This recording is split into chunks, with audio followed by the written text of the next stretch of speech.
Bom dia, pessoal. Vamos iniciar a nossa sessão hoje. Bom, meu nome é Daniel Bortolazzo. Hoje a gente vai falar um pouquinho do último lançamento da Palo Alto, de alguns conceitos novos que a gente traz junto desse novo lançamento.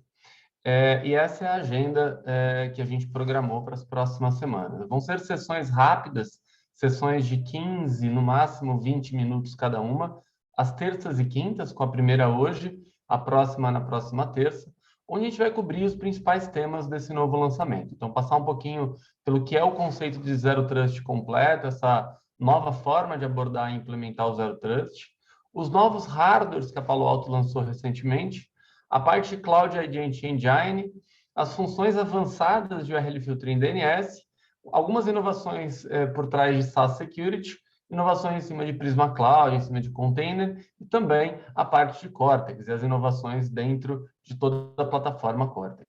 Ao final das 8 sessões, a gente vai sortear um Apple Watch. Quem assistir 4 sessões vai concorrer ao Apple Watch. Quem assistir as 8 concorre em dobro. E a gente pode aí, enfim, seguir a nossa apresentação. Bom, então, a ideia hoje é a gente falar um pouquinho de Zero Trust completo, ou o que é essa nova forma de abordar o Zero Trust, ou de viabilizar a implementação do Zero Trust. Então, para a gente pensar um pouquinho o que é o Zero Trust completo, a gente tem que primeiro entender rapidamente o que é o Zero Trust tradicional, né? O que é a estratégia de Zero Trust. Então, basicamente, é a história do nunca confie, sempre verifique, e você usar isso como base para a estratégia de segurança da sua empresa. Então, de maneira muito simplificada, o que é a estratégia de Zero Trust, né? Ela é uma estratégia que ela visa desenhar redes para prevenir contra brechas, eliminar a ideia de confiança do mundo digital, ao mesmo tempo verificar de forma consistente todos os usuários, devices, aplicações, independente da localidade que ele está. E é muito importante essa ideia da independente da localidade que ele está, porque no momento que a gente vive hoje, as aplicações dos usuários eles estão muito dinâmicos, né? Eles se movimentam de uma maneira muito rápida. As aplicações indo para cloud, para SaaS e para data centers distribuídos, e os usuários também, dentro de toda a movimentação de home office, toda a movimentação física que os funcionários das empresas e os próprios usuários de aplicações que vocês provêm, eles se movimentam. Então, a ideia do Zero Trust ela já é antiga, ela começou por volta de 2008, mas ela ganhou mais notoriedade por volta de 2016, quando o governo americano começou a adotar e divulgar a ideia de Zero Trust como a base da estratégia para melhorar a segurança das agências governamentais americanas. Então, aqui alguns posts da época, um pouco antes do próprio Google, em 2014, começou a implementar, e esse é o material da própria Casa Branca, na época, baseado num vazamento de dados de pessoa física, onde ele enfatiza muito o conceito do Zero Trust como pilar, como modelo de segurança a ser adotado pelas agências americanas. Então, nesse momento aqui, em 2016, o conceito começou a tomar mais notoriedade e, naturalmente, as empresas, o mundo enterprise, começou a adotar ele como base. É interessante pensar que, mesmo agora, em maio de 2021, pouco mais de um mês atrás, saiu uma nova ordem executiva do governo americano baseada em cibersegurança, trazendo novamente o Zero Trust como pilar. Mas, nesse caso, ele tem uma variação. Ele não está dizendo só a ideia do Zero Trust como base lá atrás, mas também toda a ideia do Zero Trust implementado a SaaS, IaaS, PaaS, toda a movimentação dessa ideia de Zero Trust sendo adotada também em qualquer lugar para onde a sua aplicação for. Então, aqui ele também fala um pouquinho da ideia de você incorporar os passos do NIST, né, dentro da implementação da arquitetura de Zero Trust. Então, tem uma junção muito bacana entre esses dois conceitos. E, novamente, a distribuição da ideia do Zero Trust como arquitetura base, como fundação para as agências. Nesse caso, essa última ordem executiva do governo americano ela foi muito prescritiva, inclusive em datas, coisas em cima de 30 a 90 dias, já teria que ter alguns planos para implementar esse tipo de arquitetura. Então, é um conceito ainda muito forte, ainda tem muito a ser explorado. Então, de maneira muito simplificada também, quais são as vantagens, os benefícios de negócio que a implementação de uma estratégia de Zero Trust traz para a tua companhia? Então, primeiro é simplificar a operação. tanto com automatização como redução de regras. Ao mesmo tempo, aumentar a confiança nos controles e reduzir o tempo de detecção de uma brecha. Reduzir o tempo de detecção de uma brecha é uma das principais prioridades de um SOC hoje em dia. É como que você evita que o impacto de um ataque ele seja amplificado. Então, reduzir esse tempo de detecção ele é muito importante. Ao mesmo tempo, reduzir o custo total das soluções. Isso, sim, é possível dentro da consolidação dessa plataforma de Zero Trust. Simplificar as jornadas de compliance, naturalmente, com a ideia do nunca confie, sempre verifique, e de todas as bordas que o conceito de Zero Trust traz, ele facilita muito qualquer jornada de compliance. LGPDs, PCIs, qualquer tipo de jornada que você vai fazer de compliance, ter uma estratégia de Zero Trust adotada vai simplificar muito toda essa transformação que o compliance vai te exigir. Uma melhoria muito grande na habilidade da empresa de prevenir vazamento de dados. Então, novamente, toda a telemetria, toda a monitoração que é possível se fazer, toda a redução de acesso que é feita através do Zero Trust, ele aumenta bastante a tua habilidade de prevenir vazamento de dados. Ao mesmo tempo, conseguir implementar um controle limitado ao acesso essencial, reduzindo a superfície do ataque. Novamente, reduzir a superfície do ataque ela traz um ganho muito grande dentro da operação de segurança como um todo. E aí, qual que é, então, o conceito base de Zero Trust? Né? Conceitualmente falando, para você fazer um design de Zero Trust, você tem que definir qual que é o entregável de negócio. Então, o ideal é começar pelo entregável de negócio, não pela rede diretamente. Então, se o meu entregável de negócio, nesse caso, é adotar LGPD. Eu vou usar a estratégia de Zero Trust para me ajudar dentro do meu processo do que tange a parte de TI para melhorar os meus controles de segurança. Ou a minha estratégia de segurança, nesse caso, é aumentar ou estruturar o meu remote office. Qual que é a minha estratégia de negócio por trás dessa necessidade? Daí em diante, você vai projetar tudo isso de dentro para fora. O que significa projetar de dentro para fora? Projetar do ambiente a ser protegido, do dado, do device a ser protegido, para o exterior aonde ele é acessado. Depois, determinar quem acessa o quê, quando, como, então, qual que é o tipo de acesso necessário para entregar essa necessidade, ao mesmo tempo já pensar na ideia de sempre inspecionar e registrar todo o tráfego. Essa é a base do design do conceito, tá? Para você implementar esse conceito, a gente recomenda 5 passos, né? A estrutura de Zero Trust, a estratégia de Zero Trust, ela recomenda 5 passos. Definir o entregável de negócio, entendi quem acessa o quê, já tenho na ideia de monitorar tudo. Agora eu preciso definir em detalhe a superfície do ataque. Qual que é a superfície do ataque? É um dado relacionado à LGPD? É um equipamento de OT, de planta industrial, que eu preciso proteger? É uma rede específica? É os meus usuários remotos? É uma estrutura que está em cloud, na AWS, na Azure, ou é o meu Office 365? Qual que é a superfície do ataque que eu estou determinando, né, de proteção? A partir do ponto que eu determino a superfície do ataque, eu tenho que mapear os fluxos de transação que acessam, né, esse dado.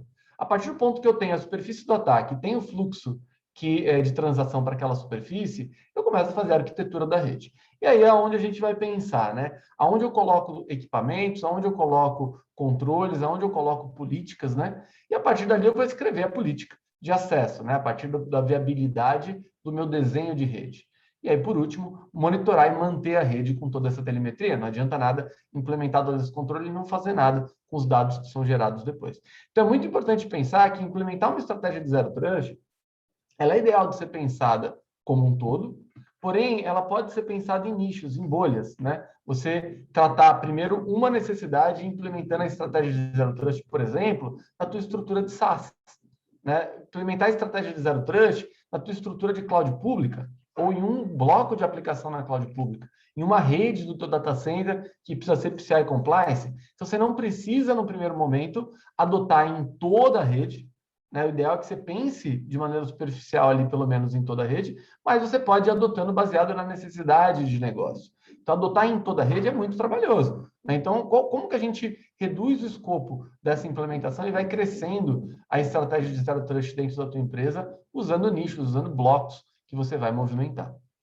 Bom, e aí tá, né? Então, quando a gente pensa no modelo tradicional, onde você vai implementar uma estratégia de Zero Trust, a gente se depara ainda muitas vezes com uma rede parecida com essa, onde você tem usuário dentro da rede corporativa, você tem os firewalls com mais inspeção somente no perímetro, onde a rede corporativa, acessando as aplicações internas, ela passa por ACLs básicas, ou um controle de Firewall Stateful básico. Você não tem toda a inspeção e o controle por usuário, baseado em ataque, para DLP, para IoT. Então, essa ainda é muito tradicional, essa rede. Então, você ainda tem uma segurança muito limitada baseado nessa estrutura. Você não consegue realmente implementar a ideia de Zero Trust de uma maneira muito simplificada. Uma outra variação disso, é o que a gente está vivendo agora, são os usuários em trânsito, né? Ou em remote office, onde você tem todos os usuários externos e ele se conecta de qualquer lugar, inclusive da rede corporativa, com laptop corporativo ou não, mas ele vai ter um controle muito limitado. Ele vai, naturalmente, do home office dele, vai ter no máximo um CASB, um proxy, ali para onde ele vai acessar. Ou você vai jogar todo o tráfego dele para dentro da tua estrutura via uma VPN. Isso tem aí uma experiência de usuário pobre, porque você acaba atrapalhando o acesso dele, né? Porque ele vai para a tua rede, para a tua rede voltar para a cloud pública. Ele vai, eventualmente, passar por um proxy, que vai gerar 2 sessões e vai deixar uma latência maior afetada nesse usuário. Então, você acaba criando uma segurança pobre, ainda assim, com poucos controles, ao mesmo tempo, você afeta muito a experiência do usuário, que é um problema muito grande. E aí, por último, você tem a ideia do ZTNA, que se propõe a resolver uma parte desse tráfego, mas ele não é a estratégia de Zero Trust. O ZTNA, basicamente, ele é uma parte do que é implementado na estratégia de Zero Trust que cobre especificamente só aplicações corporativas. Então, a ideia do ZTNA é interessante entender que ele é uma parte do que vai ser implementado, mas ele é um nicho. Ele vai resolver um pedacinho do problema. Você continua tendo os usuários se movimentando e a qualquer lugar, você continua tendo acesso sendo provido também de qualquer lugar, você acaba tendo o controle desse usuário, ele é apenas nessa camada, e você somente vai cobrir a aplicação corporativa. Então, você acaba não conseguindo cobrir toda a necessidade de acesso que o teu usuário tem. E aí é onde vem a ideia do Zero Trust completo. Como que a gente implementa realmente a estratégia do Zero Trust, entendendo que as aplicações se movimentam, que os usuários se movimentam, e fazer isso de uma maneira consistente. Então, basicamente, a ideia é que você possa entender o usuário e dar contexto para esse usuário, independente do device que ele está, independente do usuário que ele seja, terceiro, contractor, parceiro ou funcionário, conseguir gerar esse controle em qualquer localidade a qual ele se conecta, na rede corporativa, no home office, em trânsito, por qualquer meio de comunicação que ele faça, ao mesmo tempo ter os controles de segurança consistentes, né, em todos os locais, dispositivos e aplicações, então você conseguir implementar o mesmo nível de segurança por qualquer caminho que ele veja, em qualquer aplicação e para qualquer destino. Né? Você também poder tratar e implementar a ideia de Zero Trust para a internet tradicional, as IaaS, para as clouds públicas e também para as aplicações corporativas.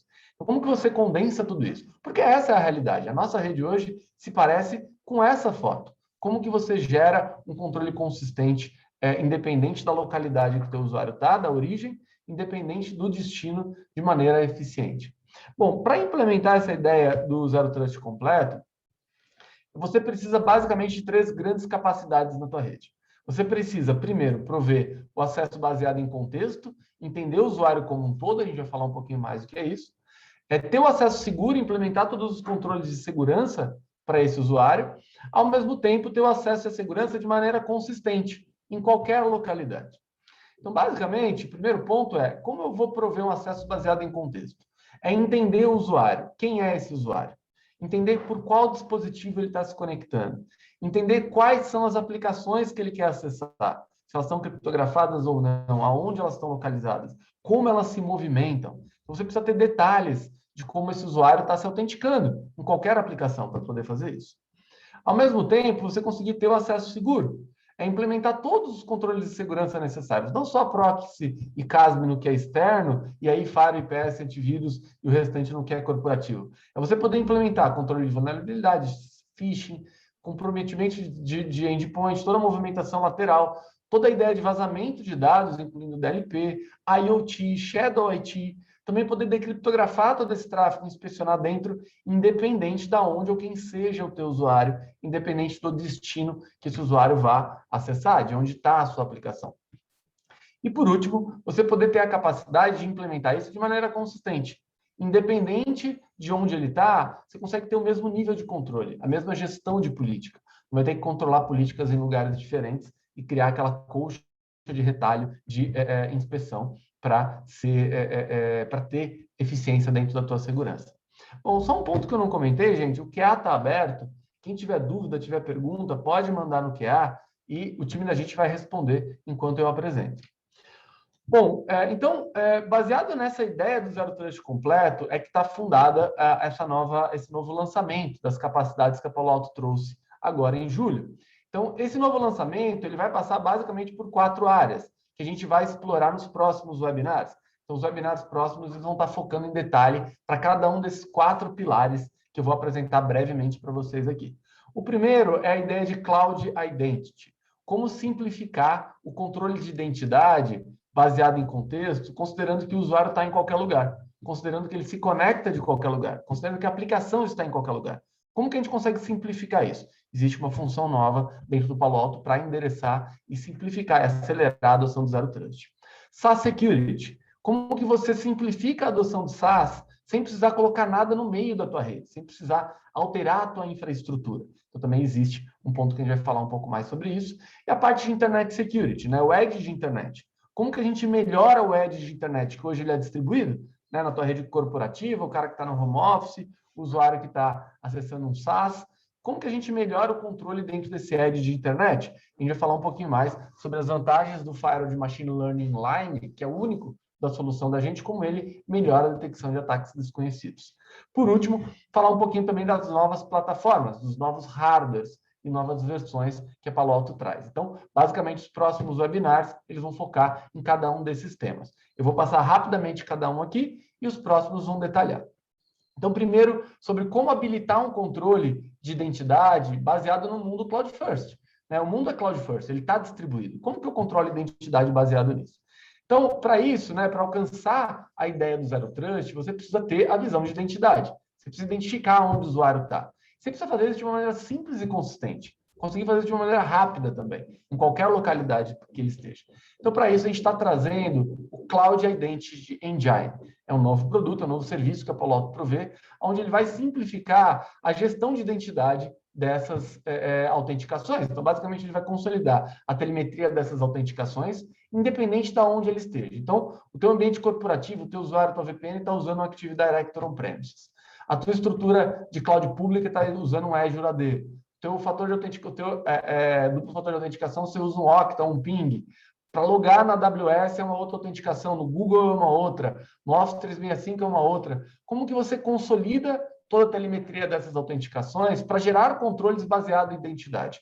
Para trazer o contexto de identidade, independente de como ou onde o teu usuário autentica. É uma nova funcionalidade que a Palo Alto traz, incorporada nas soluções, para simplificar a adoção do Zero Trust. Tá? Então, basicamente, a ideia de que antigamente você tinha só o seu AD dentro da tua rede era muito simples controlar a identidade. No mundo atual, isso está distribuído. Cada tipo de serviço usa uma autenticação diferente, as Cloud Native Identity, os providers de single sign-on. Então, como que você consolida junto com o teu on-premise? Demora meses para ser implementado. Com a ideia do Cloud Identity Engine, a gente volta a simplificar essa implementação para questões de minutos. Então, essa é uma primeira que a gente vai falar em uma das próximas sessões. A outra grande inovação é baseada em SaaS. Como que a gente habilita aplicações de SaaS com confiança? Então, o que a gente traz, basicamente, é uma solução de CASB integrado à nossa solução de SaaS e DLP. Então, qual que é a ideia interessante nisso? Tanto por um CASB inline quanto por API, você tem isso já integrado nas soluções do Palo Alto, não precisa ter mais um pedágio, vamos colocar assim, no meio do caminho do teu tráfego, do teu usuário, para piorar a experiência dele. Então, a ideia dessa nova função de CASB integrada à solução é simplificar toda a gestão de SaaS do ambiente de vocês. É ter um controle unificado de SaaS e DLP e um deployment simples, reduzindo o teu custo de implementação. Bom, então o que tem de interessante dentro do SaaS é a ideia de descobrir novas aplicações usando machine learning. Então, é uma forma automatizada de gerar, de descobrir essas novas aplicações de SaaS, ter os controles granulares e a utilização das comunidades como sensores para a criação de novas aplicações também. Então, isso simplifica muito a adoção dos controles de Shadow IT, porque a gente vai estar ali mais à frente dentro das novas aplicações descobertas. Bom, um outro ponto em cima do SASA, que eu já comentei, é a integração de Data Protection, né? Você ter a parte de SASA e DLP integrado para uma implementação rápida, para uma automatização e uma diminuição do custo de implementação dessas soluções. Então, isso também a gente está trazendo nesse novo lançamento.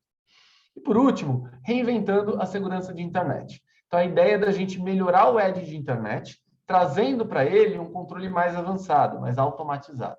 Então, quando a gente pensa no edge de internet, por mais antigo que seja, as aplicações hoje têm se modernizado muito. Desde o controle de URL tradicional não ser mais suficiente para os ataques modernos, com todas as opções de crawlers, com todas as mutações que esses ataques via web acontecem, você, em geral, não consegue bloquear eles usando o tradicional de URL filtro. Ao mesmo tempo, os atacantes têm aumentado bastante a entrega de ataques baseado em DNS e também a complexidade de como eles são entregues. Essas duas funções de DNS e de ataque baseado em URL, elas compõem uma forma muito usada para os atacantes hoje entrarem nas redes. Então, juntar também da forma de controle essas duas funções faz muito sentido, dá muito ganho para o seu controle de rede. Então, qual que é a ideia, né? A gente está trazendo tanto uma função avançada de URL filtering, que basicamente é a ideia de você usar machine learning inline do Firewall. Não é o machine learning usando cloud, usando sandbox, que demora instantes, mas ainda assim demora. É você fazer isso no real time, usando de forma inline, usar o machine learning para controlar esses ataques de URLs desconhecidas. Ao mesmo tempo, as novas funções baseadas em ataques DNS para proteção da tua rede e integração. Então, de maneira simplificada, o que a gente está fazendo é com que o Firewall inline, sendo ele um Firewall virtual, um Firewall para container, que é o CN-Series, um Firewall físico Palo Alto, ou a nossa solução de SaaS, que é o Prisma Access, ele já tem incorporado hoje a parte de Machine Learning. E é o Machine Learning inline. Então, qual que é a ideia aqui? É você conseguir detectar aquela URL maliciosa no momento zero, independente de ela mandar para ser validado numa cloud, numa sandbox, em algum spider ali para validar o que ela é. Não, você conseguir ela sendo nova, ela sendo maliciosa, ela ser detectada no momento zero que ela passa no Firewall, baseado em Machine Learning. Então, qual que é a ideia, o benefício disso? Prevenir o paciente zero, né? Bloquear o URL maliciosa no começo, derrotar as evasões de crawlers, por exemplo, e simplificar toda essa velocidade, né? Reduzir a velocidade pela qual a gente detecta e reage a um novo ataque. A outra inovação em cima de DNS, né? As proteções existentes tradicionais e aonde a Palo Alto está focando. Então, você ter uma série de outras proteções baseadas em outros ataques, né, que outras soluções de DNS hoje não conseguem entregar. É melhorar o controle de DNS e integrar essas duas soluções para melhorar o teu edge de internet, para corrigir o teu edge, sendo ele um edge numa rede corporativa, um edge de um data center, cloud pública, ou até mesmo um SaaS, onde os teus usuários estão remotos. Todos eles têm essa implementação. Bom, e aí a ideia do DNS um pouquinho mais, né? O DNS ele tem uma abordagem muito boa em cima do controle de ataque. Por quê? Em geral, a maior parte das resoluções elas passam por um controle de DNS.